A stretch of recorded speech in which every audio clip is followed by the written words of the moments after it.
આજે અમે આવી ગયા છે લેગોલેન્ડમાં ફરી સેકન્ડ ડે. તો આજે હું તમને બતાવીશ જે બાકીનું એટ્રેક્શન છે એ અમે આજે પૂરું કરીશું અને પછી અમે જઈશું વોટર વર્લ્ડમાં. તો હું તમને બતાવું આજે કે અમે અત્યારે લેગોલેન્ડમાં શું કરવાના છીએ. જાય છે પણ લેગો વર્લ્ડ થોડું મોટું છે એટલે પત્તા થોડી વાર લાગે છે. તો જો સવારથી જ લેગોલેન્ડમાં તમે ગયા હોય તો લેગોલેન્ડ ફટાફટ ફિનિશ થઈ જાય છે એક દિવસ આખો. અમારી જે ટિકિટ છે એ 2 દિવસની ભેગી છે એટલે અમે લોકો 2 દિવસ લેગોલેન્ડમાં છીએ અને એના પછી અમે જવાના છે બીજી જગ્યાએ. તો અત્યારે રાઇડ્સ એન્જોય કર્યા છે. લેગોલેન્ડ આખું એટલી બધી ડિફરન્ટ રાઇડ્સ છે અને હાઈટ મેઇન છે. અત્યારે બહુ જ ગરમી છે પણ મજા આવે છે.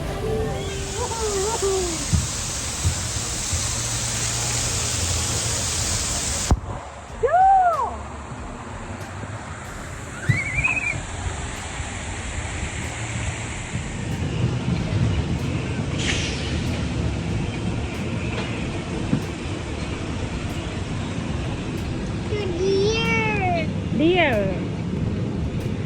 Some ostrich. What's that? Bell. What's that? Ostrich. Then what's that? What's that? Ostrich. Giraffe. Very good. Next day afternoon પછી અમે આવી ગયા છીએ અહીંયા આઇકન પાર્કને ઓર્નાલ્ડો આઈ પણ કહેવાય છે. અહીંયા એક મોટું મેરીગો રાઉન્ડ છે જે આખું ઓર્નાલ્ડો તમને ઉપરથી બતાવે છે. હવે આજુબાજુ તો આવું માર્કેટ જેવું છે, નાની નાની સ્ટોલ છે. તો નાની સ્ટોલ હોય તો કંઈક નવું ડિફરન્ટ ખાવાનું તો હોય જ. તો એ પણ મેં ટેસ્ટ કર્યું. એના પછી થોડું આઇકન પાર્કની આઉટસાઇડ જે માર્કેટ છે, જે નાના સ્ટોલ છે, નાની હોટેલ જેવું છે, એમાં પણ મેં વિઝિટ કરી અને બધું જોઈ લીધું કે આજુબાજુ કેવું છે. તો હવે અમે જઈશું અંદર આઇકન પાર્કની અંદર. જો તમે આઇકન પાર્કમાં જાઓ તો 3 ટિકિટ તમારે લેવી પડે. એડ ઓન કરાવો તો સૌથી વધારે સારું. તો પહેલાં સી લાઈફમાં અમે એન્ટર કર્યું. સી લાઈફમાં એન્ટર કરવામાં જે નોર્મલ એક્વેરિયમ હોય છે એવું જ એક્વેરિયમ છે. યુએસએમાં બધા એક્વેરિયમ લગભગ કોમન હોય છે. જે મોટા એક્વેરિયમ હોય પેંગ્વિન હોય છે, બટ આ સી લાઈફ એક્વેરિયમ જે છે એનું મેઇન ફોકસ કહેવાય કે એટ્રેક્શન કહેવાય એ છે ખાસ કરીને મરમેડનો જે શો છે એ 2 કલાકનો હોય છે. એમાં મરમેડ એટ્રેક્ટ કરે છે કિડ્સને. તો કિડ્સને પણ આ શો જોવાની બહુ જ મજા આવે છે.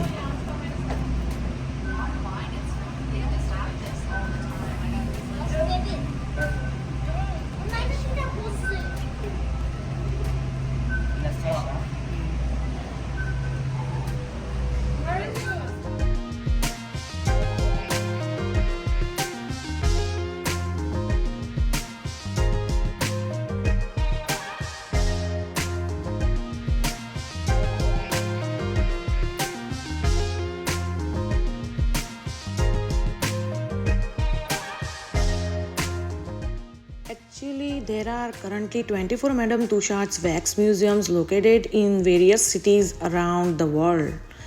તો અમે પહોંચી ગયા છે મેડમ તુસાદના મ્યુઝિયમમાં. થોડી ફોટોગ્રાફી કરી, થોડા વિડીયોઝ લીધા અને જો આખું મ્યુઝિયમ તમે ફરો તો 1 કલાકમાં જ પતી જાય છે. સી લાઈફ પણ બહુ જ નાનું છે તો બંનેની ટિકિટ એડ ઓન કરાવી શકો. એ તમને બહુ રિઝનેબલ પડે અને ડાયરેક્ટ બુકિંગ કરો તોય પણ તમે 3નું બુકિંગ કરાવો. તો ત્રીજું એટ્રેક્શન જે છે એ છે મેઇન ઓર્નાલ્ડો આઈ. There are so many Hollywood stars.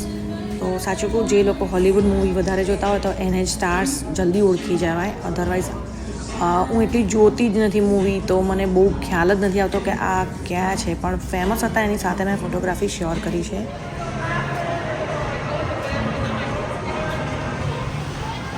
Wax museum અમે જોઈ લીધું છે. હવે અમે આવી ગયા છે આઇકન પાર્કના મેઇન એટ્રેક્શન પર. ઓર્નાન્ડો આઈના ટોપ ઉપરથી તમને આખું ઓર્નાન્ડો જોઈ શકાય છે.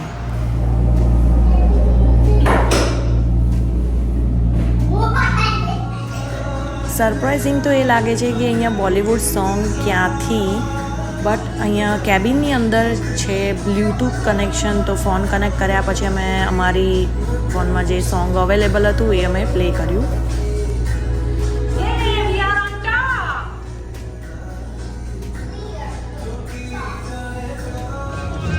Outside of the icon park નાની રાઇડ્સ હતી, એમાં કિડ્સને અમે બેસાડીને એન્જોય કરાવ્યું અને એ રીતે અમે અમારો આજનો દિવસ પૂરો કર્યો.